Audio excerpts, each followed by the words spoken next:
पक्षांतर हा विषय माझ्या रक्तातून कधीही माझी बेईमानी होऊ शकत नाही. शिवसेना भवन ही अशी वस्तू आहे, की ती एकदा तयार केली, की ती बदलली जाऊ शकत नाही. माझा जो श्वास येतो, रोज जो धडकतो, तो शिवसेनेसाठी धडकतो. असं वाटलं नाही का, की आता आपण पण निष्ठा बाजूला ठेवावी आणि सत्तेबरोबर जावं? त्या आयुष्याची सगळी इथून पुढची वाटचाल आहे, ही फक्त शिवसेना आणि ठाकरे परिवार.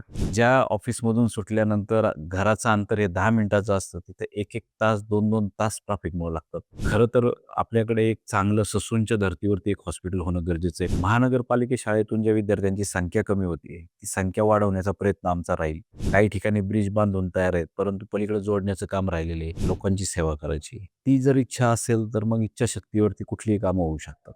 निवडणुका ह्या पारदर्शक होणं मला अपेक्षितच नाहीये. धमक्या दिल्या जातात, जेसीपी लावला जातो, पैशांची आमिष दिली जातात, जेवणाच्या पार्ट्या दिल्या जातात आणि त्या ठिकाणी धनशक्ती आणि दंडेलशाही याच्या जोरावरती नको ते उमेदवार निवडून रोकठोक महाराष्ट्राला सबस्क्राईब करा आणि बेल आयकॉनवर क्लिक करायला विसरू नका.